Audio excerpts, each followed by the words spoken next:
그리스도인들은 예수님이 처녀 몸에서 탄생하셨다는 사실을 의심 없이 믿습니다. 그런데 예수님의 탄생 이야기를 세상 사람들에게 말하면 거짓말이다, 정신병자다 라고 말합니다. 실제로 의학적으로, 생리적으로 처녀가 아이를 낳을 수 없습니다. 이것은 불가능한 일입니다. 믿어지지 아니하는 사실에 대하여 세상에 기독교를 대적하는 이렇게 기독교 단체들은 악성 루머를 만들어서 그야말로 그럴듯한 그런 얘기로 포장해서 소문을 내고 있습니다. 그 중에 하나가 각 나라마다 신화가 있는데 예수님의 처녀 탄생은 이스라엘 나라의 신화다라고 말합니다. 또 당시 이스라엘은 로마 식민지 하에 있었는데 이 로마 군인에게 성폭행당한 이스라엘의 마리아가 이 사실을 은폐하기 위해서 성령으로 잉태되었다라고 헛소문을 내었다라고 말하기도 합니다. 또 과학적으로 증명할 수 없는 사건은 신화나 전설의 얘기지 이것을 사실로 받아들이면 안 된다라고 말합니다. 세상 사람들이 이렇게 생각하는 것은 충분히 그들의 입장에서 이해가 됩니다. 왜냐하면 그들은 세상의 일반적인 그런 상식 그리고 수준에서 말을 하고 있기 때문입니다. 그러나 기독교인들조차도 이 사실이 풀리지 않으면 우리는 맹목적으로 믿는 맹신자가 되거나 아니면은 어떤 체면에 걸려 있는 그런 집단 체면에 걸려 있는 이렇게 기독교인들, 소위 말해서 종교 집단이 될 그런 위험성이 많이 있습니다. 그렇다면은 예수님의 동정녀 탄생을 부정하는 사람들에게 우리가 뭐라고 어떻게 설명을 해야 그들이 알아들을까? 예수님의 탄생은 어느 날 갑자기 이렇게 탄생하신 것이 아니라 구약 성경에 예수님의 탄생이 300번 이상이나 예언되어져 있습니다. 그 예언의 성취로 예수님이 오셨다라는 것입니다. 그래서 예수님은 성경의 예언대로 출생의 때에 오셨고 또 정확한 출생의 이 장소 그리고 민족 뿐만 아니라 출생의 방법까지 또 이름까지 정확하게 예언되었던 그 예언의 성취로 오셨다라는 것입니다. 뿐만 아니라 예수님께서 이 땅에 오셔서 예언대로 사셨고 예언대로 죽으셨고 예언대로 부활하셨고 예언대로 성천하셨습니다. 그래서 예언대로 다시 오실 재림의 예수만 그 예언이 남아 있습니다. 그래서 우리가 이 예언의 성취를 우리가 어떻게 이 성탄절을 점해서 우리가 설명하고 그들에게 이해를 시킬 것인가? 오늘 우리는 왜 예수님께서 처녀 몸에서 탄생하셔야 하는지 이 사실이 믿어지면은 성경이 믿어지고 예수님이 믿어집니다. 그래서 이 사실은 어쩌면은 우리의 첫 단추와 같습니다. 그래서 이 사실이 안 믿으면은 성경 전체가 꼬입니다. 안 믿어지는 것입니다. 그래서 내가 이 사실이 안 믿어지는데 내가 믿는 척 하는 것도 불편하고 그래서 이 사실을 우리가 이렇게 알고 믿으면은 성경 전부가 다 풀리게 됩니다. 그래서 이번 성탄의 축복은 예수님께서 처녀 몸으로 이 땅에 오시게 될 그 이유와 그리고 예수님께서 처녀 몸으로 탄생한 그분 예수 그리스도 그분께서 오늘 우리를 죄에서 구원해 주시고 뿐만 아니라 우리의 왕이 되시는 그런 은혜가 임하기를 주님의 이름으로 축복합니다. 자, 그렇다면 첫째로 예수님의 탄생은 원시 복음의 예언의 성취이다. 이 말은 인류 최초 이 아담과 하와가 에덴 동산에서 살았는데 그때에 이 아담과 하와가 이렇게 먹어야 하는 것은 바로 생명나무, 즉 생명의 말씀, 하나님의 말씀이었습니다. 그런데 마귀가 하와에게 접근해서 네가 선악과를 먹으면은 네가 눈이 밝아서 하나님처럼 된다. 하나님의 말씀에 순종 안 해도 된다. 그래서 이 하와가 하나님의 이 말씀을 부정하는 사탄의 말에 순종하는, 그래서 선악과를 선택하고 먹게 되어졌습니다. 그 결과 단순히 선악과라는 과일을 먹었다는 것이 아니라 내가 하나님의 말씀을 부정하는, 즉 사탄의 이 말을 받아들이는, 바로 이로 말미암아 인류 최초로 죄가 들어오게 되는데, 이것을 이게 처음의 죄라고 해서 원죄다라고 얘기합니다. 이때부터 우리 인간은 죄를 지어서 죄인이 된 것이 아니라 죄인이기 때문에 죄를 짓습니다. 그러니까 태어나면서부터 죄성을 가지고 태어난다라는 것입니다. 우리가 이렇게 가수원에 가면은 뭐 감나무, 뭐 사과나무, 배나무 많이 있습니다. 여러분, 감나무에 감이 열린 것을 보니까 이 감나무로 바뀐 것입니까? 아닙니다. 감나무이기 때문에 감이 열리는 것이고, 사과나무이기 때문에 사과 열매를 맺는 것이고, 배나무이기 때문에 배 열매를 맺습니다. 무슨 얘기인가? 우리가 죄인이기 때문에 죄의 그런 생각, 그리고 죄의 행동, 그리고 죄의 결과를 만들어낸다라는 것입니다. 그러므로 우리의 본성은 바로 죄성이 있는 죄인이다라는 것입니다. 만약에 내 아이가 너무 이뻤어, 그래서 아이들이 이렇게 100일 되기 전으로 보면은 천사 같은 우리 아이, 이런 생각이 다 듭니다. 그런데 천사 같은 아이지만은 이 아이를 이렇게 죄의 오염이 없는 무인도의 아이를 키우면은 이 아이가 완전한 아이가 될까? 아닙니다. 이 지구상에 완전한 사람은 한 사람도 없습니다. 왜 그런가? 우리가 죄성을 가지고 태어나기 때문이다라는 것입니다. 그래서 죄로 말미암아 하나님의 관계가 단절되어지고, 그리고 인류 역사에 죄로 말미암아 그래서 갈등과 분열과 전쟁과 파괴가 일어나고 있는 것입니다. 그 결과는 무엇인가? 죄가 있는 곳에는 사망, 죽을 사자, 망할 망자, 그리고 절망만 있다라는 것입니다. 자, 하나님은 범죄한 인류를 구원하시기 위해서 첫사람 아담이 부정한 이 생명나무를 둘째 아담으로 오신 예수 그리스도 그분께서 제2의 생명나무가 되어주시겠다라고 약속하셨습니다.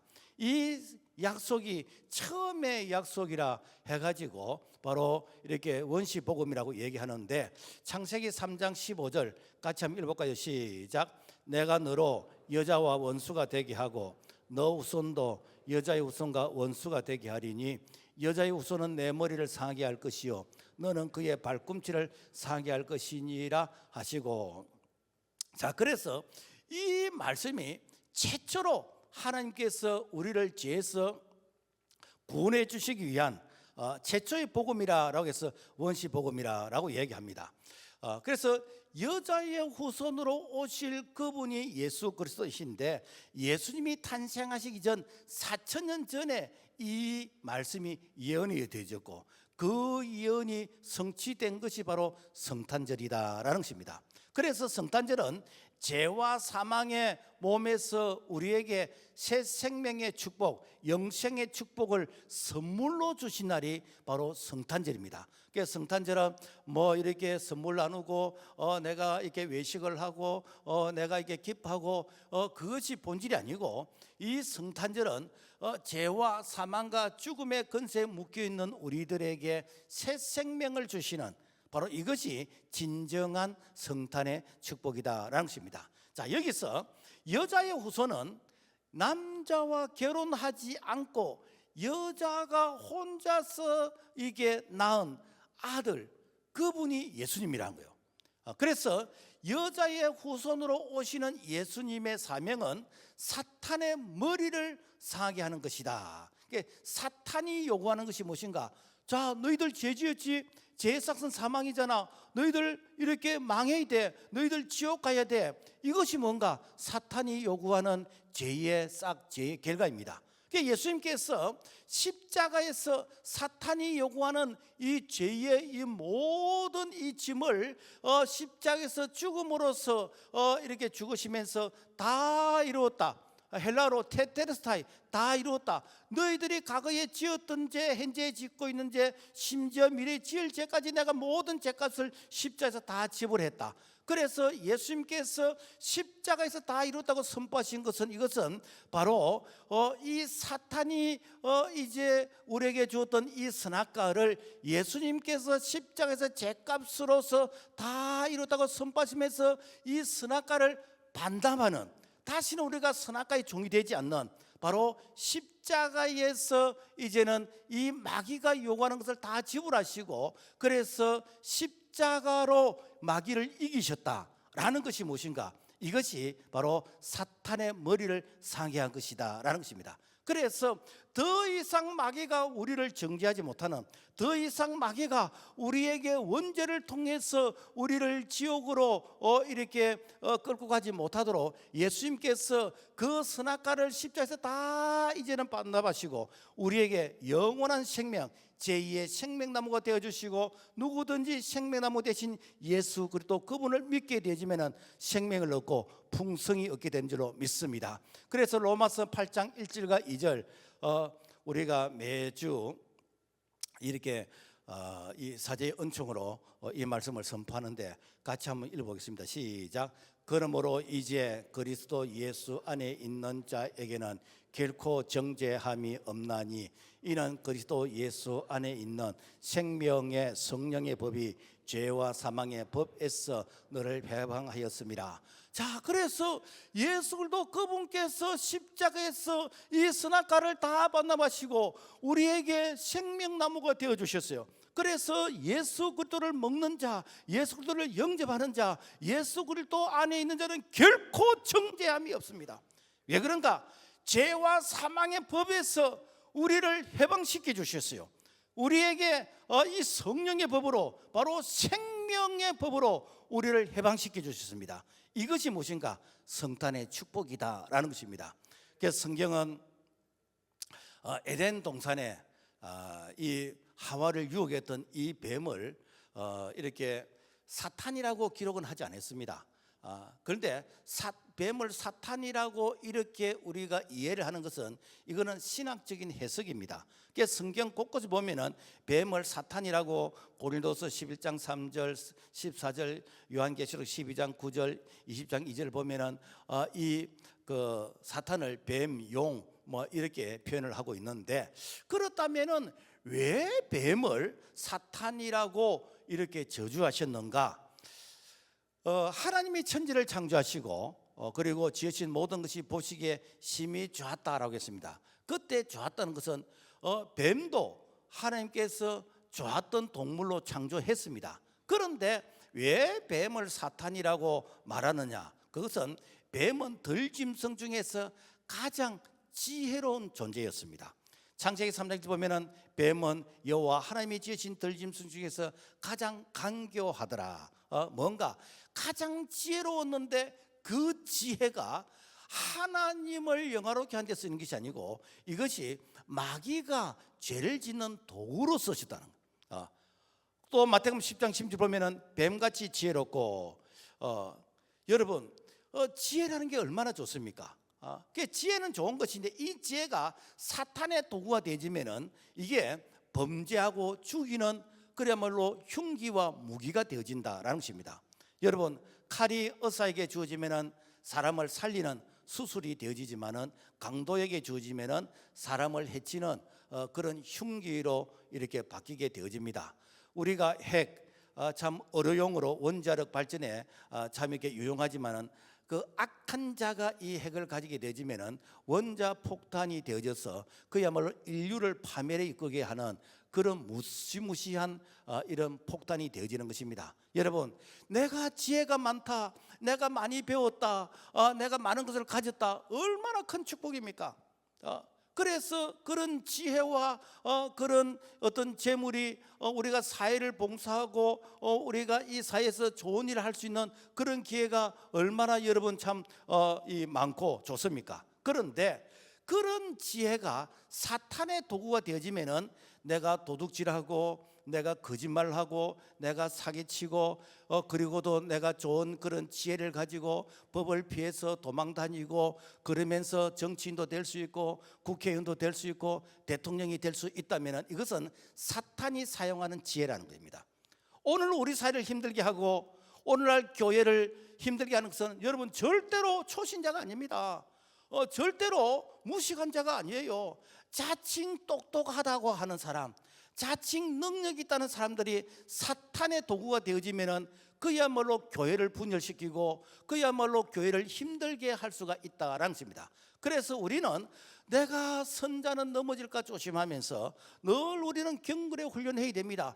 경건의 훈련하지 않으면은 언제 마귀 사탄이 우리를 그야말로 사탄의 도구로서 흔들지 모르기 때문에 우리는 늘 깨어 있어야 된다라는 것입니다.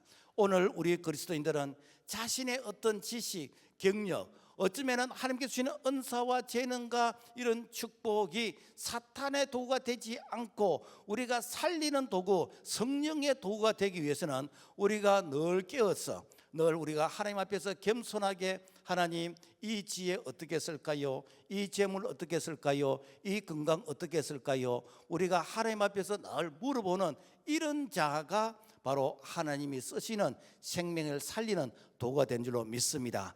그래서 이 일을 위해서 예수님이 이 땅에 오셨다라는 것입니다. 그리고 두 번째로 처녀 몸에서 성령으로 잉태를 예언하셨어요. 여러분, 아이는 반드시 남녀 정상적인 그런 결혼을 통해서 태어나는 것이 건강한 가정입니다. 자, 그런데 동성애는 아이를 낳지를 못합니다. 오늘날 저출산 시대에 그야말로 국회에서 이 동성애를 합법화시키겠다, 낙태를 합법화시키고 여러분요 나쁜 포괄적 차별 금지법을 통해서 이렇게 사회를 병들게 하는 이런 부분들, 여러분 이거는 그야말로 가정을 파괴하고 사회를 파괴하고 국가 재앙을 가져오는 것입니다. 여러분 악법은 반드시 막아야 됩니다. 여러분 세상 이것을 문화라 해가지고 유행이라 해가지고 세상 따라가면 안 됩니다. 오늘 우리가 세상을 판단하는 기준은 오직 하나님의 말씀, 성경이 절대 같이 기준이 되어야 되는 줄로 믿습니다. 그래서 성경이 아니라면 아닌 것이요, 성경이 이런 말씀에 대해서 부정하면 우리는 노해야 됩니다. 그런데 왜 우리가 세상 따라갑니까? 세상이 교회를 따라와야지. 문제는 남녀 결혼을 통해 태어나는 모든 사람은 아담의 원죄를 가지고 태어난다는 거예요. 그래서 아담의 원죄를 가지고 태어난 모든 사람은 다 죄인입니다. 그래서 죄의 삭은 사망인 것입니다. 문제는 이 세상 어느 누구도 이 죄의 문제를 해결해 줄 그런 자격이 있는 자가 한 사람도 없다는 것입니다. 왜 그렇지요? 그것은 모두가 다 남녀의 결혼에 의해서 아담의 후손으로 원죄를 가지고 태어났다라는 것입니다. 그래서 이 원죄, 이 죄의 문제를 해결하기 위해서 이 죄가 있는 곳에 갈등과 분쟁과 분열과 이런 이렇게 테러가 있으니까 어떻게 하면 이 죄의 문제를 해결할 것인가? 죄의 문제를 해결하기 위해서 수도하고 고행하고 그러면서 이렇게 자기 나름대로 성찰하는, 그러다가 이렇게 남들이 이렇게 깨달지 못한 부분을 깨달아 가지고 자칭 신이라 하는데 여러분요 그분도 역시 죄인인 것입니다.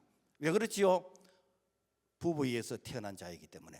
단지 그분이 우리보다도 도덕적으로 윤리적으로 좀 더 경건하게 살았다는 것은 우리가 인정하지만은 그러나 죄가 없다라는 것은 아닙니다. 아담의 원죄를 차단하려면 세상에 남자 없이 소위 말해서 원죄가 차단된 상태에서 태어난 자라야만이 우리의 죄 문제를 해결해 줄 수 있는데, 그분이 바로 이렇게 처녀 마리아에게 성령으로 잉태되어서 이 땅에 오신 완전한 하나님이시고 완전한 인간으로 이 땅에 오신 분이 예수 그리스도신 줄로 믿습니다. 그래서 마태복음 1장 18절, 예수 그리스도의 나심은 이러하니라, 그 모친 마리아가 요셉과 정혼하고 동거하기 전에 성령으로 잉태된 것이 나타났더니. 여러분 왜 성령 잉태가 중요한가? 창세기 2장에 보면은 하나님이 사람을 만드실 때 육체는 흙으로 빚어 만드셨어요. 지금 말하면은 흙을 가지고 이 사람의 모양을 만들어서 이것이 마치 어떤 석고와 같은 그런 부분입니다. 그래서 우리가 사람이 죽으면은 이렇게 돌아가셨다 그러잖아요. 어디로 돌아갑니까? 이 흙으로서 사람 우리 바디 몸을 만들으셨기 때문에 육체는 흙으로 돌아갑니다. 화장을 하든 매장을 하든 결국은 흙으로 돌아가는 것이요. 그런데 그 흙에다가 하나님께서 생기를 불어 넣으심으로 말미암아 살아있는 생명체가 되었다. 그래서 창세기 2장 7절 여호와 하나님이 흙으로 사람을 지으시고 생기를 그 코에 불어 넣으시니 사람이 생명이 된지라. 무엇인가? 하나님께서 이렇게 그 코에다가 하나님의 영을 불어 넣으시니까 그때부터 어떻게 되는가? 생명체가 되었다. 심장이 뛰고 피가 흐르고 생각하고 말하는 인격이 사람이 되었다는 것입니다. 이거는 무엇인가? 바로 하나님의 생명, 이 하나님의 말씀, 성령이 들어가니까 어떻게 살아있는 생명체가 되더라라는 것입니다. 그래서 요한복음 6장 63절과 12장 50절 말씀 보면은 살리는 것은 영이니 육은 무익하니라. 내가 너에게 이런 말은 영이요 생명이라. 나는 그의 명령이 영생인 줄 아노라. 자, 그래서 이 썩고 같은 곳에 이 하나님의 생명이 들어가니까 살아나는 것처럼 오늘 허물과 죄로 죽었던 오늘 우리에게 성령이 들어오면은 오늘 우리가 거듭나는 역사가 일어난 줄로 믿습니다. 생명의 역사가 일어난 줄로 믿습니다. 그래서 말씀에 들어가면 성령의 역사가 일어나게 되는데, 그래서 하나님을 모르는 영적으로 허물과 죄로 죽었던 자에게 하나님의 말씀이 들어가면 성령의 역사를 통해서 그 사람이 이제 다시 태어나게 되지는, 본어게인 이렇게 거듭나게 되지는 이 놀란 역사가 무엇인가? 성령의 역사인 것입니다. 이러한 원리가 성령 잉태라는 것이죠. 그래서 이 사실이 예수님 탄생 600년 전에 예언되어졌습니다. 이사야 7장 14절 그러므로 주께서 친히 징조를 너희에게 주실 것이라. 보라 처녀가 잉태하여 아들을 낳을 것이요 그의 이름을 임마누엘이라 하리라. 임마누엘입니까? 하나님이 함께 하신다. 하나님이 그 속에 계신다는 거예요. 그래서 예수님은 처녀 몸에서 성령으로 잉태하셨습니다. 여기는 중요한 영적인 의미가 있습니다. 우리가 마태복음 1장 1절에서 쭉 보면은 아브라함과 다윗의 자손 예수 그리스도의 세계라 그러면서 낳고 쭉 이렇게 얘기하다가 마태복음 1장 16절에 가면은 야곱은 마리아의 남편 요셉을 낳았으니 마리아에게서 그리스도라 칭하는 예수가 나시니라. 보통 우리가 일반적으로 아버지 날 낳으시고 어머니 날 기르신다 라고 생각하잖아요. 그런데 오늘 성경은 바로 어머니 즉 마리아에게서 그리스도라 칭하는 예수가 나니라 라고 말씀하고 있습니다. 이 말은 뭔가 하면은 족보의 흐름 가운데에서 마리아 처녀에게서 예수가 나심으로 말미암아 이제는 원죄의 흐름이 차단됐다는 것입니다. 이것은 이 아담으로부터 낳고 이 낳았던 이런 모든 이 원죄가 이 처녀의 몸에서 그리스도가 탄생하심으로 말미암아 원죄가 없는 예수 그리스도 그분께서 이 땅에 오셨다라는 것입니다. 그래서 원죄가 없는 자만이 인류를 죄에서 구원해 줄 수 있는데 그분이 바로 예수 그리스도인 줄로 믿습니다. 그래서 세상에 자칭 신의 한 자들 얼마나 많습니까? 인도 같은 데는 윤회 사상이 있기 때문에 신이 이렇게 3억 개라 그러고, 일본 같은 데는 자연재해가 많으니까 신이 800만 개라 그러고, 우리나라에도 얼마나 신이 많습니까? 심지어 조상까지 신이라 그럽니다. 여러분요, 그들이 신이라고 한다 할지도 그들이 역시 죄인입니다. 왜 그렇습니까? 그들은 다 결혼해서 태어난 원죄를 가지고 태어나기 때문에. 그래서 자기가 신이 되기 위해서는 여러분요, 원죄가 없는 가운데서 태어나시는데 그분이 완전한 사람이면서 완전한 성령의 잉태 하나님으로 이 땅에 오신 분이 예수 그리스도신 줄로 믿습니다. 그래서 베드로는 선언합니다. 사도행전 4장 12절 다른 이로서는 구원을 받을 수 없나니 천하 사람 중에 구원을 받을 만한 다른 이름을 우리에게 주신 일이 없느니라. 예수님이 처녀 몸에서 성령으로 잉태된 것은 역사적으로 단 한 번 있는 사건입니다. 앞으로 이런 일이 반복되어 일어나지 않습니다. 그 이유는 예수님께서 다 이뤘다라고 구원을 완성하셨기 때문입니다. 그러므로 누구든지 예수 그리스도 그분을 믿으면은 그분께서 죄 문제를 해결해 놓으신 이 대속의 은총이 오늘 우리 안에 임하기 때문에, 그래서 누구든지 예수 그리스도를 믿으면은 멸망하지 않고 영생 구원을 얻게 된 줄로 믿습니다. 요한복음 3장 16절 하나님이 세상을 이처럼 사랑하사 독생자를 주셨으니 이는 저를 믿는 자마다 멸망치 않고 영생을 얻게 하려 하심이라. 그래서 우리가 여러분요, 이 구원을 얻는데, 영생을 얻는데 우리가 뭐 이렇게 도덕적으로 윤리적으로 착하게 되고 내가 선행을 하고 내가 뭐 이렇게 덕행을 쌓고 구제를 하고, 여러분 그하고 아무런 상관이 없습니다. 믿으면 구원 얻습니다. 예수 그리스도 그분을 영접하면은 그분이 우리 속에 생명이 되어 주신 줄로 믿습니다. 그리고 예수 이름은 예언성취란 거요. 여러분 사람이 태어나면은 제일 먼저 그 아이 이름을 호적에 올리잖아요. 그러다가 사람이 죽으면은 이제는 호적에 그 이름을 지우게 됩니다. 그래서 이름은 무엇인가? 생명이요. 그런데 죽으면은 그 이름을 다 지우는데 죽어도 살아있는 이름이 있습니다. 그분이 누구신가? 십자가에 달려 죽으시고 부활하시고 성천하시고 지금 성령으로 우리 가운데 계시는 예수 그리스도 그분입니다. 그래서 그분이 2025년 전 유대 베들레헴 말구 위에 탄생하신 예수 그리스도이시다라는 것입니다. 그래서 예수 이름은 예수님이 탄생하시기 전 600년 전에 이미 예언되었습니다. 이사야 7장 14절 이름을 임마누엘이라 하리라. 임마누엘은 하나님이 우리와 함께 계신다. 즉 하나님이 그 속에 계신다는 거예요.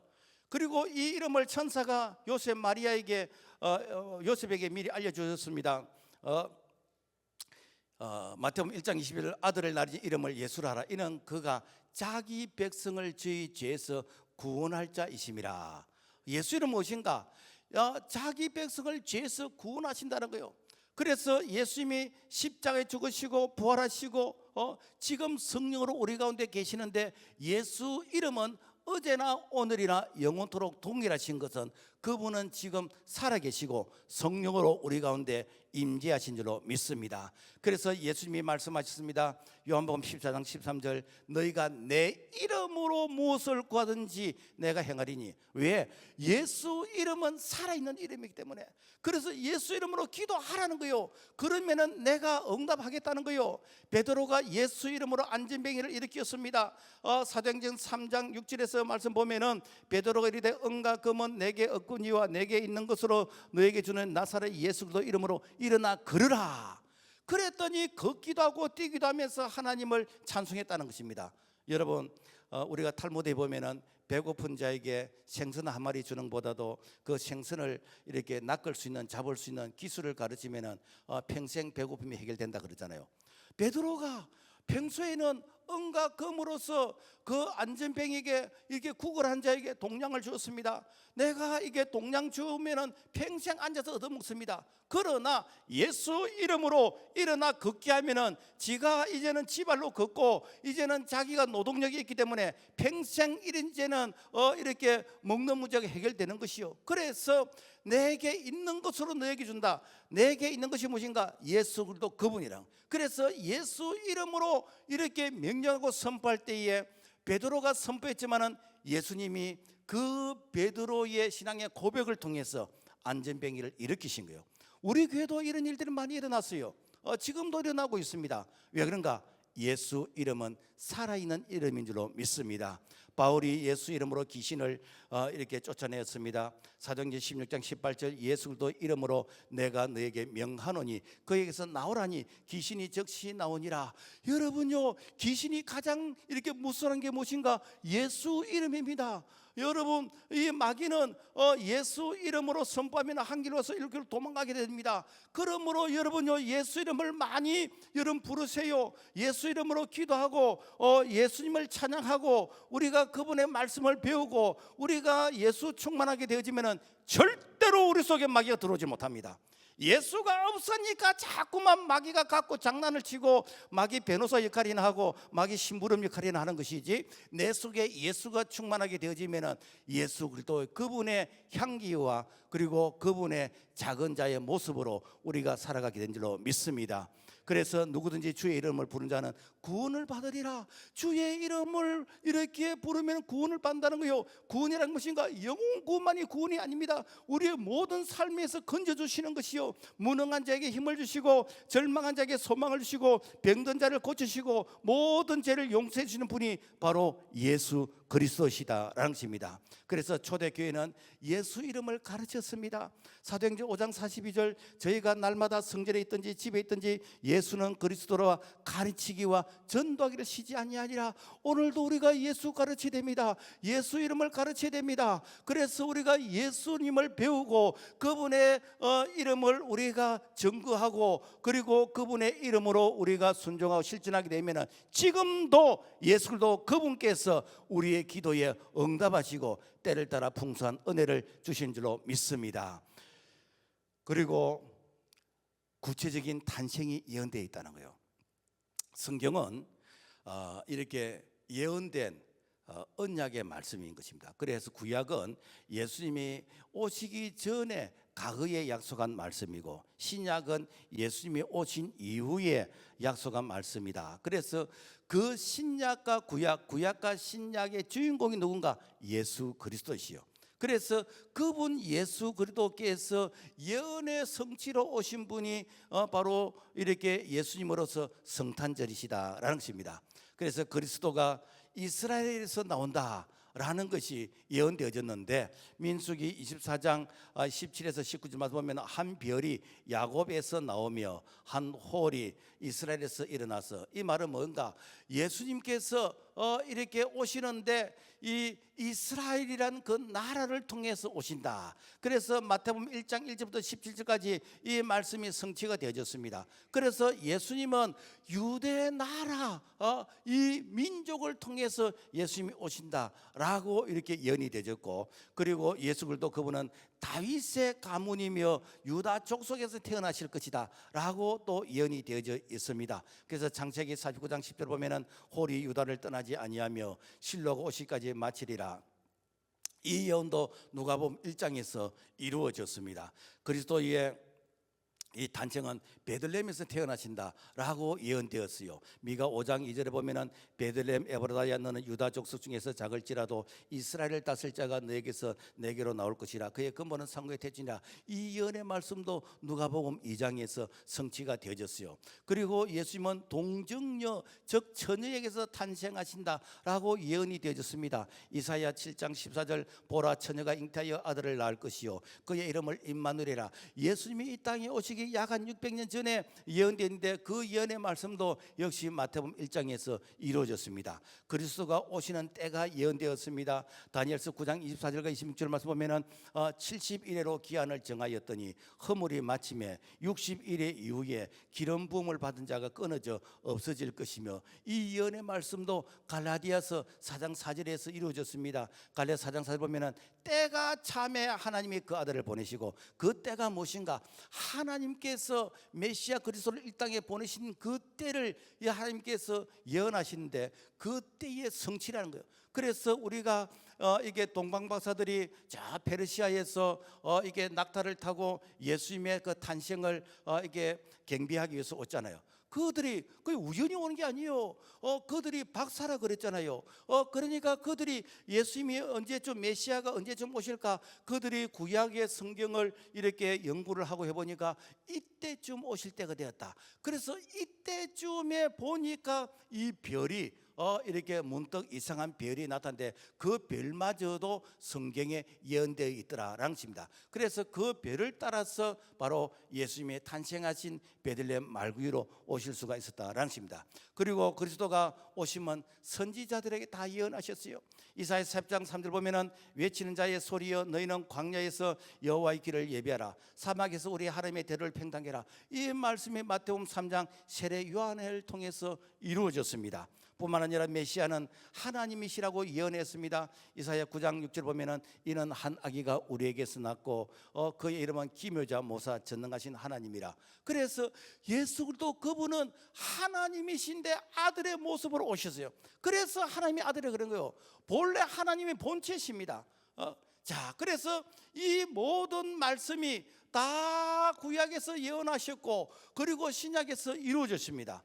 그런데 이 예언 중에서 한 가지만 아직까지 안 이루어진 게 있어요. 그게 무엇인가? 다시 오실 예수, 재림의 예수. 그래서 다시 재림의 주로 심판주로 오실 예수 그리스도, 그분의 예언만 남아 있습니다. 그렇다면은 그동안의 모든 예언이 다 이루어지고 한 가지가 남았다라고 하면 확률적으로 예수님이 다시 오신다는 것이 훨씬 더 명확한 사실인 것입니다. 그래서 우리는 언제 예수님이 오시든지 상관없이 늘 우리는 깨어있고 늘 우리는 이렇게 주님 오실 때 부끄럽지 않는 우리의 구원을 받기 위해서 우리는 늘 경건한 생활, 믿음의 생활을 해야 될 줄로 믿습니다. 우리가 성탄의 축복을 받아야 되겠습니다. 예수님이 이 땅에 오신 것은 참 죄로 인해서 그야말로 분쟁과 다툼과 분열과 갈등이 있는 곳에 평화를 주시기 위해서 오셨습니다. 누가복음 2장 14절 지극히 높은 곳에서는 하나님께 영광이요 땅에서는 기뻐하심을 입은 사람들 중에 평화로다 하니라. 그 죄가 있는 땅에는요, 여러분 전쟁, 다툼, 이렇게 기근, 질병, 여러분요 끝이 없습니다. 끝이 없어요. 특별히 여러분요 죄가 많은 사람들이 여러분 사회 지도자가 되면요 백성들이 엄청난 고통을 겪습니다. 그래서 가능하면은 여러분 지도자는요 상처가 적어야 돼요. 왜 그런가? 상처가 많으면 상처가 나오게 되어 있습니다. 그래서 오늘 우리가 이 죄 문제를 해결해야, 그래야 이 사회가 그야말로 건강한 사회가 되는 것이고, 그리고 이 평화로운 사회가 될 수 있다라는 것입니다. 그래서 이 땅의 진정한 평화는 구원자신 예수 그리스도, 그분께서 죄 문제를 해결하시고 그리고 이 땅을 고치시고 나라를 통치하시고 그래야 할 때에 바로 하나님의 나라가 이 땅에 건설되고 확장되질 때 진정한 평화가 이루어진 줄 믿습니다. 뿐만 아니라 그래서 완전한 평화는 예수님께서 재림주로 오실 때, 천년 왕국이 이루어질 때, 그때 완전한 평화가 이루어지는 것이고, 그 전까지는 무엇인가? 우리가 이 땅에 하나님의 나라를 확장하는 일, 즉 복음을 통해서 예수가 그리스도이십니다, 예수가 왕이십니다, 주님의 말씀에 순종하시게 됩니다. 우리가 이 말씀을 전하는 이 영역이 바로 하나님의 나라의 통치의 영역이기 때문에, 그래서 우리가 성탄의 소식을 전하고 이 복음을 전해야 된다라는 것입니다. 말씀 맺겠습니다. 처녀가 잉태하여 아들을 낳았다는 것은 하나님은 이 방법만이 온 인류를 구원하실 유일한 방법이라는 것입니다. 오늘도 우리 심령에 성령이 임하시면 새 생명의 역사, 구원의 역사가 일어납니다. 그러므로 성령이 가정에 임하시고 사회에 임하시고 교회에 임하시고, 그래서 진정한 성탄의 축복은 무엇인가?